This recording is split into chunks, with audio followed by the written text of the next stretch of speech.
ഇതുപോലുള്ള പല ബ്രാൻഡുകളിലെ soldering and മേടിച്ച് ഉപയോഗിക്കുന്നവരുണ്ടാവും. അപ്പോൾ ഇതിൽ കുറഞ്ഞ വിലയുടെയൊക്കെ സോൾഡിംഗ് ആൻഡ് മേടിച്ച് ഉപയോഗിക്കുമ്പോൾ പെട്ടെന്ന് തന്നെ കംപ്ലയിൻ്റ് ആയി പോകാറുണ്ട്. അപ്പോൾ കുറഞ്ഞ വിലയുടെ സോൾഡിംഗ് ആണെങ്കിലും പെട്ടെന്ന് ഇതിൻ്റെ കംപ്ലയിൻ്റ് ആയി പോകുന്നതിൻ്റെ പവർ കേബിളാണ്. ഞാനിവിടെ എടുത്തേക്കുന്ന ഈ ഒരു സോൾഡിംഗ് ആൻഡ് ഇതിൻ്റെയും പവർ കേബിൾ കംപ്ലയിൻ്റ് ആയിട്ട് വേറെ കേബിൾ ഇട്ടേക്കുന്നതാണ്.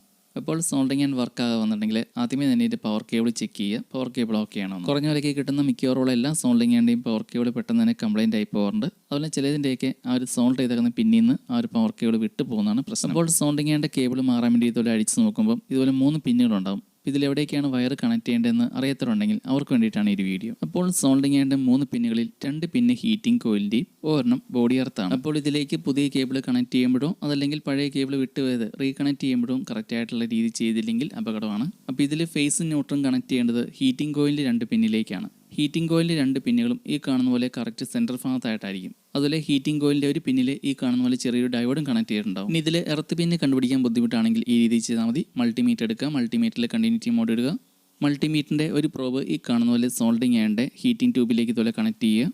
മൾട്ടിമീറ്ററിൻ്റെ രണ്ടാമത്തെ പ്രോബ് ഈ കാണുന്ന പോലെ സോൾഡിംഗ് ആൻഡ് 3 പിന്നുകളിലേക്കും ടച്ച് ചെയ്ത് നോക്കുക. അപ്പോൾ ഇതിൽ എർത്ത് പിന്നിൽ കണക്ട് ചെയ്യുമ്പോൾ ഇതുപോലെ കണ്ടിന്യൂറ്റി കാണിക്കും. കണ്ടിന്യൂറ്റി വാല്യൂ ഒന്നും കാണിക്കാത്ത മറ്റ് 2 പിന്നുകളിലേക്കാണ് ഫേസും ന്യൂട്രലും കണക്ട് ചെയ്യേണ്ടത്. അതുപോലെ ഇങ്ങനെ ചെക്ക് ചെയ്ത് നോക്കുന്ന സമയത്ത് ഹീറ്റിംഗ് കോയിലിൻ്റെ ഏതെങ്കിലും പിന്നുകളിലേക്ക് ഇതുപോലെ കണ്ടിന്യൂറ്റി റീഡിംഗ് കാണിക്കുന്നുണ്ടെങ്കിൽ ആ ഒരു അയൺ പിന്നീട് ഉപയോഗിക്കരുത്, അയൺ ഷോർട്ട് ആയതാണ്. അപ്പോൾ സോൾഡിംഗ് ചെയ്യേണ്ട ഈ 3 പിന്നുകളിലെ എർത്ത് പിന്ന്, ഈ എർത്ത് പിന്നിലേക്ക് ഒരിക്കലും ഫേസ് ന്യൂട്രൽ ഇത് രണ്ടും കണക്ട് ചെയ്തിരുന്നാൽ മതി. അതുപോലെ ഇനി ഇതിലേക്ക് വയർ കണക്ട് ചെയ്യണമെങ്കിൽ നമുക്ക് വേറൊരു വർക്കിംഗ് ആയിട്ടുള്ള സോൾഡിംഗ് ആണ് വേണം. അതുപോലെ ചില സോൾഡിംഗ് ആണൊക്കെ ചെറിയ രീതിയിൽ ഷോക്ക് അടിക്കുന്ന പ്രശ്നം ഉണ്ടാവാറുണ്ട്. അപ്പോൾ അതിനുള്ള കാരണം കുറഞ്ഞ വിലയുടെ സോൾഡിംഗ് ആണിനകത്ത് എർത്ത് വയർ കാണില്ല. ഈ കാണുന്ന പോലെ 2 വയർ മാത്രമേ കാണുള്ളൂ, ഫേസും ന്യൂട്രലും. അപ്പോൾ എർത്ത് വയറില്ലാത്ത സോൾഡിംഗ് ആൻ ഉപയോഗിക്കുമ്പോഴാണ് ചെറിയ രീതിയിൽ ഷോക്ക് അടിക്കുന്ന പ്രശ്നം ഉണ്ടാകുന്നത്.